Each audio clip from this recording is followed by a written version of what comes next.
20 meeskonda, 94 mängu, U20 EM-finaalturniir Tallinnas. Vaata ajakava basket.ee ja tule kaasa elama! Martin Paasoja, palju õnne! Gruusia on vahegruppi esimeses mängus alistatud.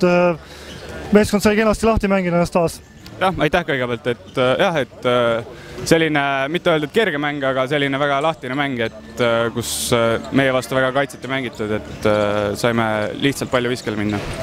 Alapoole viskasid ise juba 19 punkti kokku, 25 enda esitusega, kuidas ise rahule jäi? Ei, no tuleb rahul jääda, sain sisse ja selles mõttes, et väga palju saime just lihtsatest kohtadest visata, et nende maalakaitse ei olnud just kõige aktiivsem, et tänu sellele ka sellised palju korve meil. Gruusia oli ilmselgelt natukene teisest pisut nõrgemast puust kui ülejäänud seni kogetud vastased. Jah, kindlasti, et see just kaitses tuleb see välja, et meil ei olnud niimoodi kõrikallal nagu alagrupi mängudes, et jah, see on kindlasti, see on teine siin. No, 2 järgmist mängu Rootsi ja Bulgaaria on ees. Bulgaaria nüüd vahegrupis väikese üllatuse serveeris, alistades homme Rootsi vastas. Mida ootad? Kindlasti läheme võitma, aga ei tea, kui nad tulevad samasuguse motiveeritusega peale, nagu nad tänasel mängule tulid, siis me võime neid näpistada küll,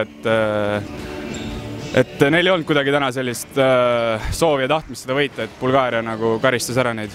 Ja madalamat eesmärki ei saa Eesti koondisel olla, kui kindlasti nüüd sellest seltskonnast esiotsa jõuda. Kindlasti see on meie eesmärk, aga no vaatame, kuidas läheb, võtame mäng korraga.